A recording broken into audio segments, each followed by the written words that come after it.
Mortal Kombat is based on real life. That's right, a fighting tournament that will determine if various realms are controlled by other realms, which occurs once every generation, is, in fact, utter nonsense. I don't know why you'd think that would be real. But what is real are the inspirations behind the various characters that make up the cast of the original Mortal Kombat.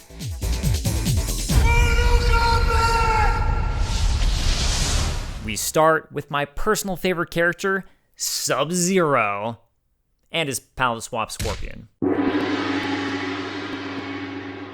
According to Mortal Kombat co-creator John Tobias, Sub-Zero was based on the Lin Kuei clan. This clan comes from a book written by Li Xing, China's Ninja Connection, which posits historical evidence for the existence of the Lin Kuei and their influence on the Japanese ninja. So, according to China's Ninja Connection, who were these Lin Kuei?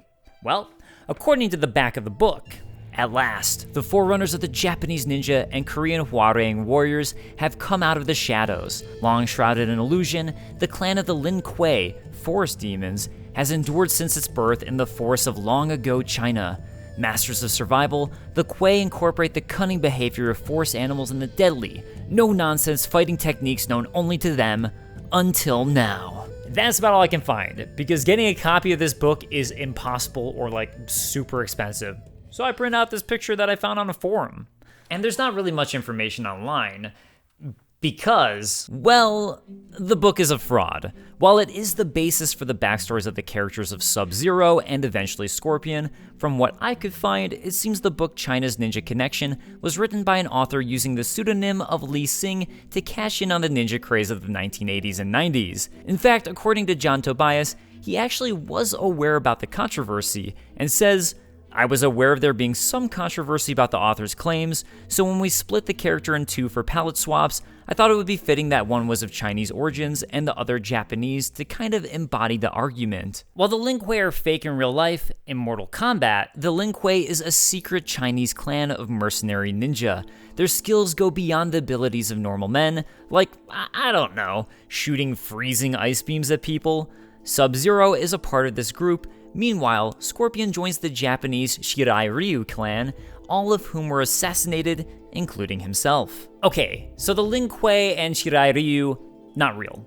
But what about ninjas? Well, for anyone familiar with Naruto, you'll probably know that ninja weren't really called ninja back then, but most often referred to as shinobi. It's been difficult for historians to pin down exactly when shinobi first started to arise, but we do know from historical documents that they definitely started to appear around the Sengoku period in Japan. The Sengoku period is probably one of the most romanticized eras of Japanese history.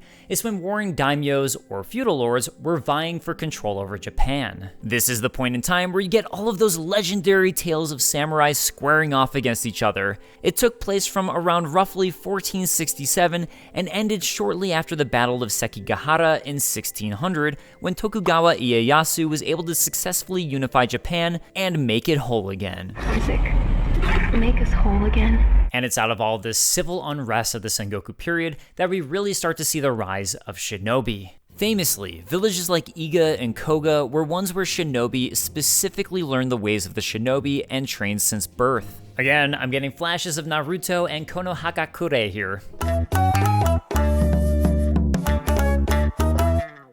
It's disputed if shinobi really wore black, as depicted in famous pop culture, with that really being something that was popularized thanks to Japanese kabuki plays, where ninja would be dressed in black like stagehands. Really, they were trained in the arts of espionage and assassination. What that means is, practically, it made more sense for them to be disguised like a commoner. More similar to Mortal Kombat, shinobi would be trained in martial arts.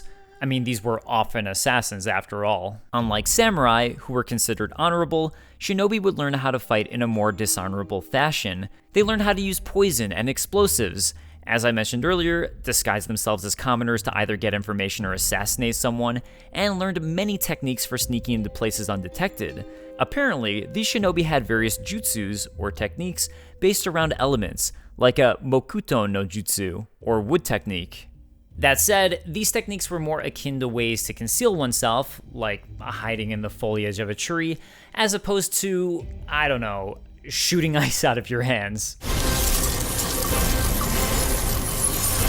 Ultimately, whether or not Mortal Kombat is even remotely accurate in their depiction of ninja isn't important. Shinobi were badass, and so too are Sub-Zero and Scorpion.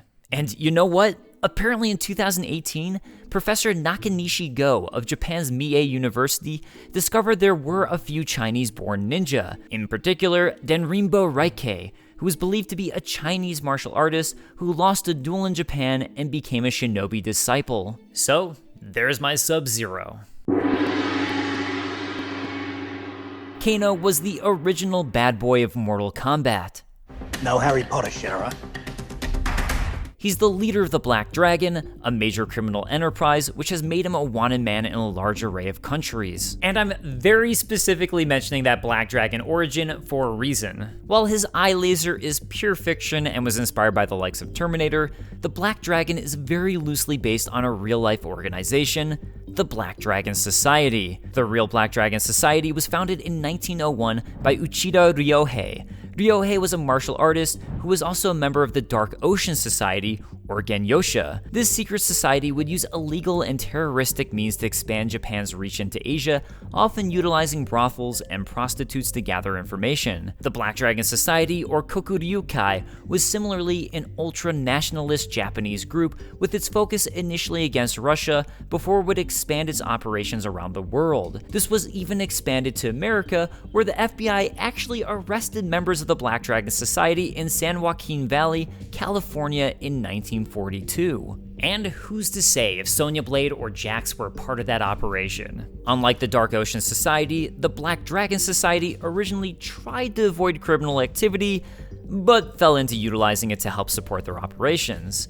Some of what they would do was pressure Japanese politicians to create foreign policies more akin to their pro-nationalistic interests and dispatch agents to perform espionage and sabotage against Russia, spread propaganda, and were even involved in assassinations. The society was eventually disbanded after World War II by the Americans, whose occupation authorities disbanded it in 1946. Next, we get to Raiden. Raiden. Okay, it's spelled Raiden, usually, and it's based in Japanese, meaning it should be Raiden, but it's Raiden. Anyways, on that whole being based in Japanese thing, Raiden, who is of course Mortal Kombat's God of Thunder, is based on the Japanese deity Raijin. And in the Japanese Shinto religion, Raijin is the god of thunder. He was born from the corpse of the Japanese deity Izanami in Yomi, the land of the dead. As the god of thunder, he causes the storms of Japan and often works with his brother Fujin, or the god of wind, to create these storms and typhoons. In 1274, Kublai Khan, the then leader of the Mongols, attempted to invade Japan with a fleet of 500 to 900 ships. However, after withdrawing to head to China, they were hit by a massive typhoon and an estimated 13,000 men drowned. In 1281, he sent a second, larger fleet to invade Japan, this time consisting of an estimated 4,400 ships. Yet again, a massive storm caused them to take refuge, this time at Imari Bay, where instead they were met by a typhoon thought to be a kamikaze, or divine wind. It's estimated that at least half of the men died and only a few hundred ships were spared. Okay, so that bit about the Mongols is real, and is widely considered to be one of the most disastrous naval invasions to have ever been attempted. Coming back to Raijin, in some myths, it was Raijin who created these storms and saved the Japanese people. Raijin is often depicted with two giant drums, which he beats to create the sound of thunder. You can spot statues of him in several Japanese shrines, including the famous Sanju Sangendo in Kyoto, which if you ever visit Japan, is absolutely worth seeing. My dog even just left to go see it. In relation to Mortal Kombat, another name that Raijin can go by is Raiden. Not Raiden, but hey, close enough. We come to the goodest boy and prime defender of Earthrealm himself, Liu Kang. Originally, Liu Kang would be named Minamoto Yoshitsune, but Midway forced a name change which led to Liu Kang, inspired instead by Gordon Liu of the 36th Chamber of Shaolin.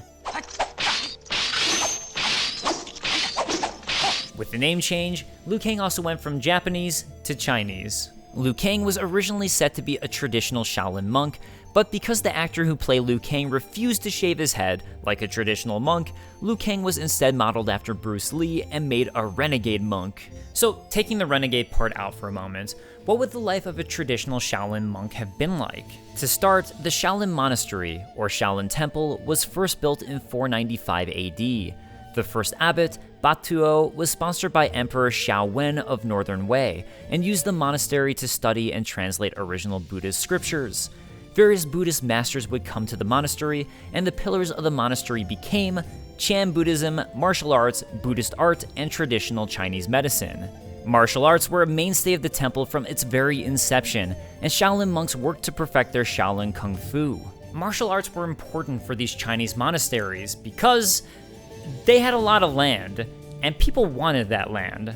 So developing and cultivating martial arts for their monks was a very practical way to protect the temples. It was during the Sui dynasty of 581 to 618 AD that Shaolin monks started to create their own fighting system, and Shaolin Kung Fu really started to take shape. By the 16th and 17th centuries, new Buddhist lore started to be created justifying their extreme practice of martial arts, and literature of the time started to talk about Shaolin warrior monks. Back to Liu Kang for a moment, his moveset, especially in later games, is derived from the Shaolin martial arts. For example, in Mortal Kombat Deception, he uses Pao Chui, which is one of the earlier styles of Shaolin Kung Fu.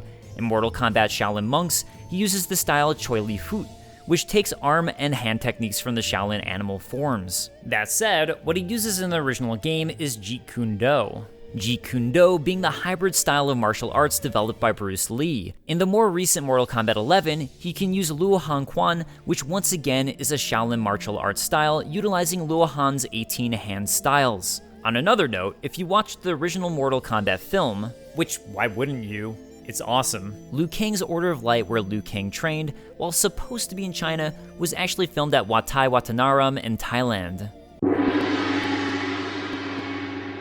This is the one everybody knows, but let's do it. Johnny Cage is based on the real-life action movie star Jean-Claude Van Damme.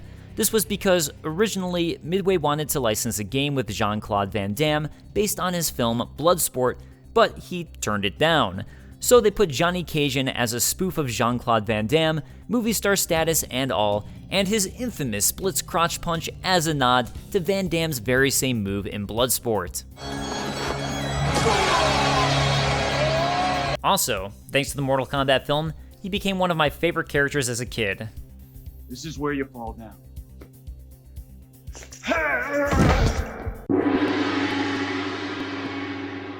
Finally, we get to Sonya Blade. While Sonya was inspired by the martial artist Cynthia Rothrock, who was a world champion multiple times between the years of 1981 and 1985, much of her original persona came from the actress who would portray her, Elizabeth Malecki. Malecki didn't have a martial arts background, but rather was an aerobic instructor, so she wore an aerobic-style thong for Sonya, which has since become iconic to the character. But another important aspect to the character is that Sonya is part of the United States Special Forces. In the lore of the game, that means she's constantly at odds with Kano and the Black Dragon crime organization. In real life, the US Special Forces are a specific offset of different military branches that, like the name, have specialized missions and roles outside of frontline combat forces. These can be a wide variety of units with different roles, but Special Forces generically refer to units with elite training, some better known like the Navy SEALs focusing on sea-to-land operations, and Green Berets who train foreign forces to fight on their own, as well as specializing in unconventional warfare. As a US Special Forces member, you could be involved in counterinsurgency, reconnaissance, foreign internal defense, direct action, and counterterrorism. Green Berets, in particular, who are primarily deployed in foreign countries, would be learning foreign languages and various political and cultural issues of the regions they're assigned to. That said, they can also receive secondary missions like combat search and rescue, counter-narcotics, hostage rescue, or even manhunts. Those are all of the playable characters from Mortal Kombat 1 and the real history behind them. I hope you enjoyed this episode, and if you did, consider checking out our previous episodes on Starfield and Cyberpunk 2077, and I'll see you next week.